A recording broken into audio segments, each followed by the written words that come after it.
வணக்கம். ஜோதிடத்தில் ராசி மற்றும் லக்னம் இரண்டும் ஒருவரின் வாழ்க்கையை கணிப்பதற்கு மிக முக்கியமான அம்சங்கள். ஒரு ஜாதகத்தில் லக்னம் என்பது உயிருக்கும், ராசி என்பது உடலுக்கும் ஒப்பிடப்படுகிறது. நாம் பிறக்கும் நேரத்தில் கிழக்கு அடிவானத்தில் எந்த ராசி உதயமாகிறதோ அதுவே நம்முடைய லக்னம். இது ஒவ்வொரு 2 மணி நேரத்திற்கும் ஒருமுறை மாறிக்கொண்டே இருக்கும். ஒரு நாளில் 12 லக்னங்கள் மாறிவரும். அதனால் லக்னம் என்பது மிக துல்லியமான தகவல்களை கொடுக்கக்கூடியது. இது ஒருவரின் குணநலன்கள், உடல் அமைப்பு, மனோபலம், செயல்பாடு, ஆயுள், எதிர்காலம் போன்ற பல விஷயங்களை நிர்ணயிக்கிறது. ராசி என்பது நாம் பிறக்கும் நேரத்தில் சந்திரன் எந்த ராசியில் இருக்கிறாரோ அதுவே நமது ராசியாகும். ஒரு ராசியில் சந்திரன் சுமார் 2.25 நாட்கள் இருப்பார். சந்திரன் மனதின் காரகனாக கருதப்படுவதால் ராசி ஒருவரின் மனநிலை, எண்ண ஓட்டங்கள், உணர்வுகள் ஆகியவற்றை குறிக்கும். தொலைக்காட்சிகளிலும் பொதுவான பஞ்சாங்கங்களிலும் சொல்லப்படும் தினசரி ராசி பலன்கள் பொதுவாக இந்த ராசியை அடிப்படையாக கொண்டே கணிக்கப்படுகின்றன. ஜோதிடப்படி லக்னம்தான் ஒருவரின் ஆளுமை திறன், சிந்தனை, செயல்கள் மற்றும் அதிர்ஷ்டம் போன்ற முழு வாழ்க்கை நிகழ்வுகளுக்கும் ஆதாரமாக அமைகிறது. ராசி என்பது லக்னத்திற்கு துணை செய்யும் ஒரு அமைப்பு மட்டுமே. ஒருவருக்கு லக்னமும் ராசியும் பலமாக இருந்தால் அவருடைய வாழ்க்கை சிறப்பானதாக அமையும்.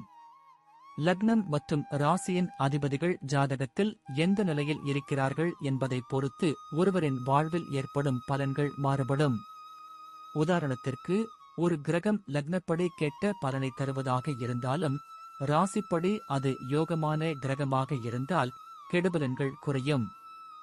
எனவே ஒரு ஜாதக பலனை முழுமையாகவும் துல்லியமாகவும் அறிய லக்னம் மற்றும் ராசி இரண்டையும் இணைத்து பார்ப்பது அவசியம். இப்போது 12 லக்னம் மற்றும் ராசிக்காரர்களுக்கு என்னென்ன தனித்துவங்கள் இருக்கிறது என்பதை பற்றி இந்த பதிவில் பார்ப்போம்.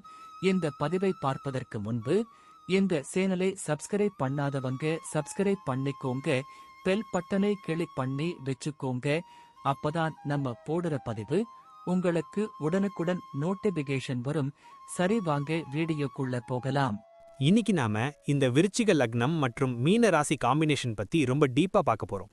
இது எப்படின்னா, வெளியே பார்க்க ரொம்ப பவர்ஃபுல்லான ஒரு மேக்னெட்டிக் பர்சனாலிட்டி மாதிரி தெரிஞ்சாலும் உள்ளுக்குள்ள ஒரு அமைதியான ஆழமான கடல் மாதிரி இருக்கிற கேரக்டருங்க. செவ்வாய் பகவான் ஆதிக்கம் செலுத்துற விருச்சிக லக்னத்துல பிறந்ததால இவங்களுக்கு எதையுமே சாதிக்கணும்னு ஒரு வைராகியமும் ஒரு கெத்தும் எப்பவுமே இருக்கும்.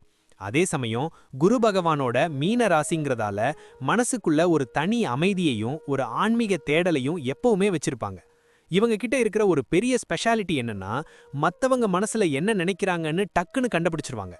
ஆனா இவங்க மனசுல இருக்கிற ரகசியத்தை யாராலையும் அவ்வளவு சீக்கிரம் கண்டுபிடிக்க முடியாது. வாழ்க்கையில எவ்வளவு பெரிய கஷ்டம் வந்தாலும் அதை வெளியே காட்டிக்காம ரொம்ப போல்டா ஹேண்டில் பண்ணுவாங்க.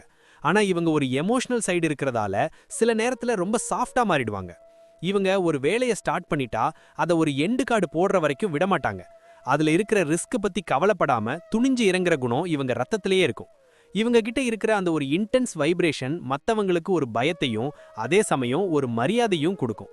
இவங்க தனிமையில் இருக்கும்போது மட்டும் ரொம்ப டீப்பா திங்க் பண்ணி தங்களோட ஃபியூச்சரை பிளான் பண்ணுவாங்க. மொத்தத்துல இவங்க ஒரு எரியிற நெருப்புக்குள்ள இருக்கிற ஒரு பனிப்பாறை மாதிரி. எப்போ எப்படி ரியாக்ட் பண்ணுவாங்கன்னு கெஸ் பண்றது மத்தவங்களுக்கு ஒரு பெரிய சேலஞ்சு தான்.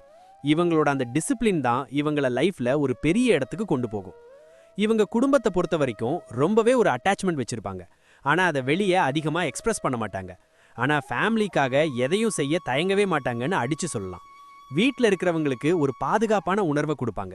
ஒரு இரும்பு கோட்டை மாதிரி இருந்து குடும்பத்தை காப்பாத்துறதுல இவங்க தான் முன்னாடி நிற்பாங்க. அதே சமயம் தம்பி தங்கச்சிகளுக்கு ஒரு ஸ்ட்ராங்கான ரோல் மாடலா இருக்கணும்னு நினைப்பாங்க. லக்னாதிபதி செவ்வாய்ங்கிறதால குடும்பத்துல ஒரு அத்தாரிட்டியை மெயின்டைன் பண்ணுவாங்க. இவங்க சொல்றது தான் ஃபைனல் டெசிஷனா இருக்கணும்னு ஒரு சின்ன ஆசை இவங்க கிட்ட இருக்கும். ஆனா அது அன்பால இருக்குமே தவிர அதிகாரமா இருக்காது. சொந்தக்காரங்க கிட்ட கொஞ்சம் டிஸ்டன்ஸ் மெயின்டைன் பண்ணுவாங்க. ஏன்னா இவங்க மனசு ரொம்ப சென்சிட்டிவ்ங்கிறதால யாராவது தப்பா பேசிட்டா அதை நினைச்சு ரொம்ப வருத்தப்படுவாங்க. அதனால லிமிட்டடா பழகிறது இவங்களோட ஸ்டைல். வீட்டுக்கு தேவையான எல்லா செக்யூரிட்டியும் கம்ஃபர்ட்டும் செஞ்சு கொடுக்கறதுல இவங்க ரொம்ப கில்லியா இருப்பாங்க. அதே சமயம் ஃபேமிலி மெம்பர்ஸ் கிட்ட இருந்து ஒரு சின்ன சப்போர்ட் கிடைச்சா இவங்க அப்படியே மெல்ட் ஆகிடுவாங்க. இவங்க கிட்ட இருக்கிற ஒரு ப்ளஸ் என்னன்னா, வீட்ல இருக்கிறவங்க கிட்ட சின்ன சின்ன விஷயத்துக்கு கூட ரொம்ப டீப்பா டிஸ்கஸ் பண்ணுவாங்க. ஆனா இவங்களோட பர்சனல் ஸ்பேஸ்ல யாரும் தலையிடுறத இவங்க அலோ பண்ணவே மாட்டாங்க. அதுல ரொம்ப ஸ்ட்ரிக்ட்டா இருப்பாங்க. இவங்க வீட்ல இருக்கிறவங்களுக்கு ஒரு பெரிய கைடா இருப்பாங்க. குறிப்பா ஃபேமிலி மேட்டர்ல வர்ற காம்ப்ளிகேட்டட் இஷ்யூஸை ரொம்ப ஈஸியா சால்வ் பண்ணிடுவாங்க. இவங்களோட அந்த ஃபேமிலி பாண்டிங் மத்தவங்களுக்கு ஒரு பெரிய பொறாமையை கூட உண்டாக்கும். பிசினஸ்னு எடுத்துக்கிட்டா இவங்க ஒரு சைலண்ட் கில்லர் மாதிரி. யாருக்கும் தெரியாம அடியாளம் போட்டு பெரிய லெவல்ல சாதிக்கிற ஒரு ஸ்டைல் இவங்க கிட்ட இருக்கும். யார்கிட்டயும் அடிபணிஞ்சு வேலை செய்யறது இவங்களுக்கு செட் ஆகாது. இவங்களோட ஷார்ப் அனாலிசிஸ் பிசினஸ்ல ரொம்ப நல்லா ஒர்க் அவுட் ஆகும். குறிப்பா மெடிக்கல், ரியல் எஸ்டேட் அல்லது இன்வெஸ்டிகேஷன் சம்பந்தப்பட்ட பிசினஸ் இவங்களுக்கு ரொம்ப சூப்பரா சூட் ஆகும். கஸ்டமர்ஸ் கிட்ட எப்படி ரொம்ப ஷார்ப்பா பேசணும், அவங்களோட மைண்டை எப்படி ரீட் பண்ணணும்னு இவங்களுக்கு நல்லாவே தெரியும். ஆனா பிசினஸ் சீக்ரெட்ஸை வெளியே சொல்றதுல இவங்க ரொம்பவே கேர்ஃபுல்லா இருக்கணும். இவங்களோட பிளான் எல்லாமே ரொம்ப சீக்ரெட்டா இருக்கும். ஒரு பெரிய ப்ராஜெக்ட் கையில எடுத்தா அது சக்சஸ் ஆகிற வரைக்கும் யார்கிட்டயும் சொல்ல மாட்டாங்க. அந்த ரகசியம் காக்கிற குணம் தான் இவங்களோட சக்சஸ் சீக்ரெட். பிசினஸ்ல வர்ற லாபத்தை விட இவங்களோட பவர் அண்ட் அத்தாரிட்டி தான் இவங்களுக்கு ரொம்ப முக்கியம். அதனால எத்திக்கல் விஷயத்துல எந்த ஒரு காம்ப்ரமைஸும் பண்ணிக்கவே மாட்டாங்க. ரொம்ப நேர்மையா இருக்கணும்னு நினைப்பாங்க. அதே சமயம் இவங்க கூட வேலை செய்யறவங்களுக்கு ஒரு ஸ்ட்ரிக்டான, அதே சமயம் ரொம்ப ஹெல்பிங் டெண்டன்சி இருக்கிற ஒரு பாஸா இருப்பாங்க. அவங்களோட தப்புக்களை கண்டுபிடிச்சு அவங்கள எப்படி பெர்ஃபெக்ட்டா மாத்தணும்னு சொல்லி கொடுப்பாங்க. காம்படிட்டர்ஸ் எவ்வளவு பிளான் பண்ணாலும் இவங்களோட அந்த இன்ட்யூஷன் பவர் வச்சு அவங்கள ஈஸியா காலி பண்ணிடுவாங்க. இதுவே இவங்களோட பிசினஸ் growthக்கு ஒரு பெரிய பேக் போனா இருக்கும். வேலைக்கு போற இடத்துல இவங்க ஒரு ஹார்ட் ஒர்க்கிங் பர்சன். கொடுத்த வேலையை ரொம்ப பெர்ஃபெக்ட்டா முடிக்காம இவங்க சீட்ல இருந்து எந்திரிக்க மாட்டாங்க. அதனாலேயே டாப் மேனேஜ்மெண்ட்ல இவங்களுக்கு ஒரு பெரிய இம்பார்ட்டன்ஸ் இருக்கும். ஒரு டீம் லீடரா இருக்கிறதுக்கு எல்லா தகுதியும் இவங்க கிட்ட இருக்கும். இவங்களோட அந்த கமாண்டிங் வாய்ஸ் மற்றவங்கள வேலை வாங்க ரொம்ப யூஸ்ஃபுல்லா இருக்கும். ஆனா இவங்க கூட வேலை செய்யறவங்க கொஞ்சம் சோம்பேறியா இருந்தா இவங்களுக்கு சுத்தமா பிடிக்காது. ஆஃபீஸ்ல இருக்கிற பாலிடிக்ஸை இவங்க ரொம்ப கூலா ஹேண்டில் பண்ணுவாங்க. யாருக்கு பின்னாடி என்ன பேசுறாங்கன்னு இவங்களுக்கு நல்லா தெரியும். ஆனா அதை வெளியே காட்டிக்காம சரியான நேரத்துல ரியாக்ட் பண்ணுவாங்க. இவங்களோட ரிசர்ச் மைண்ட் செட் ஆஃபீஸ்ல இருக்கிற கிரிட்டிக்கலான ப்ராப்ளம்ஸ்க்கு கூட ஈஸியா சொல்யூஷன் கண்டுபிடிப்பாங்க. இதனால இவங்களுக்கு ஆஃபீஸ்ல ஒரு தனி கெத்து எப்பவுமே இருக்கும். இவங்க எந்த வேலையில இருந்தாலும் அங்க ஒரு டிசிப்ளின் இருக்கணும்னு எதிர்பார்ப்பாங்க. அதே சமயம் யாராவது அநியாயமா கஷ்டப்பட்டா அவங்களுக்கு சப்போர்ட் பண்ணி அந்த விஷயத்தை சரி பண்ணி கொடுப்பாங்க. இவங்களுக்கு டெக்னிக்கல் மற்றும் இன்வெஸ்டிகேட்டிவ் விஷயங்கள்ல ஆர்வம் அதிகமா இருக்கும். அதனால லேட்டஸ்ட் டெக்னாலஜி எதுவா இருந்தாலும் அதை உடனே கத்துக்கிட்டு வேலையில இம்ப்ளிமெண்ட் பண்ணுவாங்க. வேலை செய்யற இடத்துல இவங்க மேல சில பேருக்கு பொறாமை இருக்கலாம். ஆனா அதை பத்தி இவங்க கவலைப்படாம இவங்களோட டார்கெட்டை நோக்கி ரொம்ப ஸ்பீடா ஓடிக்கிட்டே இருப்பாங்க. இவங்களோட ஒர்க் எத்திக்ஸ் மத்தவங்களுக்கு ஒரு பெரிய இன்ஸ்பிரேஷனா இருக்கும். பண விஷயத்துல இவங்க ரொம்பவே கால்குலேட்டிவா இருப்பாங்க. ஆனா அதே சமயம் ஒரு நல்ல காரியத்துக்கோ அல்லது கோயிலுக்கோ தர்மம் பண்றதுல இவங்க முன்னாடி நிப்பாங்க. ஒரு பேலன்ஸ்டு ஃபினான்ஷியல் மேனேஜ்மெண்ட் இவங்க கிட்ட இருக்கும். இவங்க தேவையில்லாத ஆடம்பர செலவுகளை பண்ண மாட்டாங்க. ஆனா செக்யூரிட்டியான இன்வெஸ்ட்மெண்ட் பண்றதுல இவங்க ரொம்ப கில்லியா இருப்பாங்க. ஃபியூச்சருக்காக சேவ் பண்றதுல இவங்க ரொம்ப தெளிவா இருப்பாங்க. இவங்க கிட்ட எப்படியும் ஒரு சீக்ரெட் சேவிங்ஸ் இருக்கும். யாருக்கும் தெரியாம ஒரு பெரிய சொத்தை சேர்த்து வைக்கணும்னு ஒரு ஆசை இவங்க கிட்ட இருக்கும். குறிப்பா லேண்ட் அல்லது தங்கம் மேல இன்வெஸ்ட் பண்றது இவங்களுக்கு ரொம்ப பிடிக்கும். இவங்க கிட்ட ஒருத்தர் வந்து கஷ்டம்னு கேட்டா அவங்களோட பேக்ரவுண்டை நல்லா செக் பண்ணிட்டு தான் ஹெல்ப் பண்ணுவாங்க. ஏன்னா ஏமாந்துடக்கூடாதுங்கிறதுல இவங்க ரொம்ப உஷாரா இருப்பாங்க. இவங்களுக்கு லக் மூலமா பணம் வர்றதை விட இவங்களோட ஓன் எஃபர்ட் மூலமா வர்ற பணம் தான் ரொம்ப நிலைச்சு நிற்கும். அதுல தான் இவங்களுக்கு ஒரு பெரிய சாட்டிஸ்ஃபேக்ஷன் கிடைக்கும். ஃபினான்ஷியலா இவங்க ஒரு லெவலுக்கு மேல செட்டில் ஆனாலும் அதை ரொம்ப வெளியே காட்டிக்காம ரொம்ப சிம்பிளா இருக்கணும்னு தான் ஆசைப்படுவாங்க. பந்தா பண்ணி மற்றவங்கள டிஸ்டர்ப் பண்ண மாட்டாங்க. வீட்டுக்கு தேவையான ஜாமான் வாங்குறதுல இருந்து பிசினஸ்ல போடுற முதலீடு வரைக்கும் இவங்க ரொம்ப டீப்பா அனலைஸ் பண்ணி தான் அந்த டெசிஷனை எடுப்பாங்க. இவங்களோட ஃபினான்ஷியல் பிளானிங் மற்றவங்களுக்கு ஒரு நல்ல பாடமா இருக்கும். ஆரோக்கியத்தை பொறுத்த வரைக்கும் இவங்க கொஞ்சம் ஸ்பெஷல் கேர் எடுத்துக்கணும். ஏன்னா இவங்க ரொம்ப ஸ்ட்ரெஸ்ஸை உள்ளுக்குள்ளேயே வச்சிருப்பாங்க. அதனால டைஜஷன் அல்லது பிளட் பிரஷர் சம்பந்தப்பட்ட இஷ்யூஸ் வர சான்ஸ் இருக்கு. அதனால ரிலாக்ஸ்டா இருக்க கத்துக்கணும். இவங்களுக்கு மெயினா அடிவயிறு அல்லது நீர் சம்பந்தப்பட்ட சின்ன சின்ன தொந்தரவுகள் அப்பப்போ வந்துட்டு போகும். அதனால நிறைய தண்ணி குடிக்கிறதும் ஹெல்த்தியான டயட்டை மெயின்டைன் பண்றதும் இவங்களுக்கு ரொம்பவே முக்கியம். இவங்க டெய்லி யோகா அல்லது மெடிடேஷன் பண்றது இவங்க மனசுக்கும் உடம்புக்கும் ரொம்ப நல்லது. ஏன்னா இவங்க இமோஷனலி ரொம்ப இன்டென்ஸ் ஆனவங்கிறதால மைண்ட் பீஸ் இருந்தாதான் பாடி நல்லா ஒர்க் ஆகும். இவங்க சாப்பாட்டு விஷயத்துல கொஞ்சம் கண்ட்ரோலா இருக்கணும். காரமான உணவுகளை விட ரொம்ப சாஃப்டான உணவுகளை எடுத்துக்கிறது இவங்களோட ஆரோக்கியத்துக்கு ரொம்ப சப்போர்ட்டிவா இருக்கும். இவங்களுக்கு தூக்கம் ரொம்ப முக்கியம். ஆனா ராத்திரி நேரத்துல ஃபியூச்சரை பத்தி அதிகமா திங்க் பண்ணி தூக்கத்தை கெடுத்துப்பாங்க. அதை மட்டும் கொஞ்சம் அவாய்ட் பண்ணிக்கிட்டா இவங்க எப்பவுமே எனர்ஜெட்டிக்கா இருப்பாங்க. இவங்க நேச்சரோட அதிகம் டைம் ஸ்பெண்ட் பண்ணா இவங்களோட அந்த நெகட்டிவ் எனர்ஜி எல்லாம் போய் ஒரு பாசிட்டிவ் வைப் கிடைக்கும். அதனால அப்பப்போ ஹில் ஸ்டேஷன் அல்லது பீஸ்ஃபுல்லான இடத்துக்கு போயிட்டு வரணும். ஹெல்த்தில் சின்னதாக ஒரு சேஞ்ச் தெரிஞ்சாலும் அதை இக்னோர் பண்ணாமல் உடனே ப்ராப்பரான டாக்டரை செக் பண்ணுறது இவங்களுக்கு எப்போவுமே நல்லது. ஏன்னா இவங்க உடம்பு ரொம்ப சீக்கிரமாக மென்டல் ஸ்ட்ரெஸ்ஸுக்கு ரியாக்ட் ஆகும். குழந்தைங்க விஷயத்தில் இவங்க ரொம்ப ஒரு ப்ரொடெக்டிவ் பேரண்ட்ஸாக இருப்பாங்க. அவங்களுக்கு ஒரு ஸ்ட்ராங்கான பேக்ரவுண்ட் அமைச்சு கொடுக்கணும், அவங்கள சொசைட்டியில் யாராலையும் அசைக்கக்கூடியாத இடத்துக்கு கொண்டு வரணும்னு ரொம்ப மெனக்கெடுவாங்க.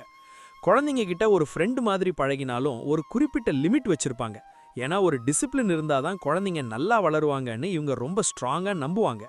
இவங்களோட குழந்தைங்க ரொம்ப அறிவாளியாகவும் அதே சமயம் ரொம்ப கிரிட்டிக்கல் திங்கிங் இருக்கிறவங்களாகவும் இருப்பாங்க. அவங்களுக்கு தேவையான எல்லா நாலேஜையும் இவங்க முன்னாடி நின்று கற்றுக் கொடுப்பாங்க. இவங்க குழந்தைங்க கூட டைம் ஸ்பெண்ட் பண்ணும்போது அவங்களோட கேரக்டரை எப்படி பில்டு பண்ணணும்னு ரொம்ப இன்ட்ரெஸ்டாக இருப்பாங்க. ஒர்க் பிஸியால் சில நேரத்தில் டைம் கிடைக்கலன்னாலும் அதை வேற விதத்தில் காம்பன்சேட் பண்ணிடுவாங்க. இவங்களோட குழந்தைங்க இவங்க மேலே ஒரு பயம் கலந்த மரியாதையும் அளவற்ற பாசமும் வச்சுருப்பாங்க. இவங்க பண்ணுற அந்த ஹார்ட் ஒர்க்கை பார்த்து அவங்களும் இன்ஸ்பயர் ஆகி லைஃப்பில் பெரிய ஆளாக வருவாங்க. இவங்க குழந்தைங்க ஏதாவது ஒரு விஷயத்தில் தப்பு பண்ணால் அதை ரொம்ப சீரியஸாக எடுத்துக்கிட்டு அவங்களுக்கு அந்த தப்பை புரிய வச்சு சரியான பாதைக்கு கொண்டு வர்றதுல இவங்க ரொம்ப கில்லியாக இருப்பாங்க. மொத்தத்தில் இவங்களோட குழந்தைங்க தான் இவங்களோட மிகப்பெரிய பலமாக இவங்க நினைப்பாங்க. அவங்களோட சக்ஸஸ் தான் இவங்களுக்கு ஒரு பெரிய ஆத்ம திருப்தியை கொடுக்கும். டிராவல் பண்றது இவங்களுக்கு ஒரு மெடிடேஷன் மாதிரி. ஆனா அது ஒரு ரொம்ப அமைதியான அதே சமயம் மர்மமான இடங்களுக்கு போகத்தான் இவங்க ரொம்ப விரும்புவாங்க.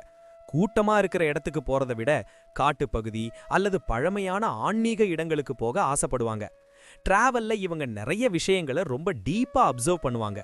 ஒவ்வொரு இடத்துலையும் இருக்கிற அந்த சீக்ரெட்ஸ் மற்றும் ஹிஸ்டரியை தெரிஞ்சுக்கிறது இவங்களுக்கு ஒரு பெரிய த்ரில்லிங் எக்ஸ்பீரியன்ஸா இருக்கும். இவங்க டிராவல் பிளான் பண்றதுக்கு முன்னாடி எல்லாத்தையும் ரொம்ப சீக்ரெட்டா வச்சிருப்பாங்க. டக்குன்னு கிளம்பி போயிட்டு வந்து ஆச்சரியப்படுத்துறது இவங்களோட ஒரு தனி ஸ்டைல்னு சொல்லலாம். இவங்களுக்கு ஆன்மீக பயணங்கள்ல ரொம்பவே ஈடுபாடு இருக்கும். அதனால அப்பப்போ ஃபேமிலியோட ரொம்ப பவர்ஃபுல்லான சித்தர்கள் வாழற இடங்களுக்கு அல்லது மலை கோயில்களுக்கு போயிட்டு வர்றது இவங்களுக்கு ஒரு பெரிய எனர்ஜியை கொடுக்கும். டிராவல் பண்ணும்போது இவங்க ரொம்ப சேஃபா இருக்கணும்னு நினைப்பாங்க. எதையும் ரிஸ்க் எடுக்காம ரொம்ப பிளான் பண்ணி அந்த ட்ரிப்பை என்ஜாய் பண்ணுவாங்க. அதே சமயம் அங்க இருக்கிற ஸ்பெஷல் உணவுகளை ட்ரை பண்ணவும் மறக்க மாட்டாங்க. லாங் டிரைவ் போறது இவங்களோட அந்த மென்டல் ப்ரெஷரை குறைக்கிறதுக்கு ஒரு நல்ல மருந்தா இருக்கும். அதனால இவங்க அடிக்கடி நைட் டைம்ல டிராவல் பண்றத ரொம்ப விரும்புவாங்க. இவங்க போற ஒவ்வொரு பயணமும் இவங்கக்குள்ள ஒரு பெரிய மாற்றத்தை உருவாக்கும். அந்த டிராவல் மெமரிஸை வச்சு தான் இவங்க தங்களோட லைஃப்ல அடுத்தடுத்த ஸ்டெப்ஸை ரொம்ப ஸ்ட்ராங்கா எடுத்து வைப்பாங்க. முடிவா சொல்ல போனா இந்த விருச்சிக லக்னம் மற்றும் மீனராசி காம்பினேஷன்ங்கிறது ஒரு பவர்ஃபுல் அண்ட் மிஸ்டீரியஸ் பேக்கேஜ். வைராகியமும் கருணையும் சரிசமமா கலந்த ஒரு அபூர்வமான கேரக்டர்னு தான் சொல்லணும். லைஃப்ல எவ்வளவு பெரிய இடி விழுந்தாலும் அதை தாங்குற சக்தியும் அதிலிருந்து மீண்டு வர்ற திறமையும் இவங்க கிட்ட நேச்சுரலாவே இருக்கும். அதுல இவங்களுக்கு எந்த சந்தேகமும் இல்ல. இவங்க மத்தவங்களுக்கு கொடுக்கற அந்த ஒரு லாயல்ட்டி தான் இவங்களோட பெரிய ஸ்ட்ரென்த். ஆனா அதே சமயம் இவங்களோட செல்ஃப் ரெஸ்பெக்ட ஒருபோதும் யாருக்காகவும் விட்டு கொடுக்கவே மாட்டாங்க. வாழ்க்கையில இவங்க ரொம்ப கஷ்டப்பட்டு தான் மேல வருவாங்க. ஆனா அந்த வந்த இடம் ரொம்ப நிலையானதா இருக்கும். ஏன்னா இவங்களோட அந்த டிசிப்ளின் இவங்கள வேற லெவலுக்கு கொண்டு போகும். இவங்களோட ஒரு பெரிய கிஃப்ட் என்னன்னா இவங்களோட அந்த இன்ட்யூஷன் பவர் மற்றும் எந்த ஒரு விஷயத்தையும் ஆழமா பாக்குற குணம். இதை வச்சு இவங்க லைஃப்ல பல வெற்றிகளை ரொம்ப ஈஸியா குவிச்சிடுவாங்க. இவங்க கிட்ட இருக்கிற அந்த ஒரு சின்ன பிடிவாதத்தை மட்டும் கொஞ்சம் குறைச்சிக்கிட்டு மத்தவங்க கிட்ட ஓப்பனா பேசினா இவங்க தான் இந்த உலகத்துக்கே ஒரு பெரிய லீடரா இருப்பாங்க. மொத்தத்துல இவங்க ஒரு ரியல் வாரியர் மாதிரி. தனக்கும் தன் குடும்பத்துக்கும் ஒரு ஸ்ட்ராங்கான மற்றும் செக்யூரான லைஃபை அமைச்சு கொடுக்கறதுல இவங்க எப்பவுமே நம்பர் 1 இருப்பாங்க. வாழ்க்கைய ரொம்ப கெத்தா வாழ்வாங்க. நன்றி. இப்ப நான் சொன்ன அனைத்து விஷயங்களும் பொது பலன் மட்டுமே. உங்களுடைய சுய ஜாதக அடிப்படையில் சில விஷயங்கள் மாறுபட்டு நடப்பதற்கு வாய்ப்புகள் உண்டு. இருந்தாலும் பெரும்பாலான விஷயங்கள் நான் கூறியபடியே உங்க வாழ்க்கையில் நடைபெறும். இந்த வீடியோ உங்களுக்கு பிடித்திருந்தால் நான் அடுத்த பாகம் 2 எடுக்க தயாராக உள்ளேன். பாகம் 2 வேண்டும் என்றால் பாகம் 2 என்று டைப் செய்யவும். பெரும்பாலான நண்பர்கள் பாகம் 2 வேண்டும் என்றால் விரைவில் பாகம் 2 வீடியோ பதிவு செய்கிறேன். இந்த வீடியோ உங்களுக்கு பிடித்திருந்தால் லைக், ஷேர் மற்றும் சப்ஸ்கிரைப் செய்யுங்கள். பக்கத்தில் உள்ள ஆல் பட்டனை கிளிக் பண்ணி வைத்துக் கொள்ளுங்கள். அப்பொழுதுதான் நாங்கள் போடும் வீடியோ உங்களுக்கு உடனுக்குடன் நோட்டிபிகேஷன் வரும். உங்களுடைய எதிர்கால வெற்றிக்கு என்னோட வாழ்த்துக்கள். நன்றி. வாழ்க வளமுடன்.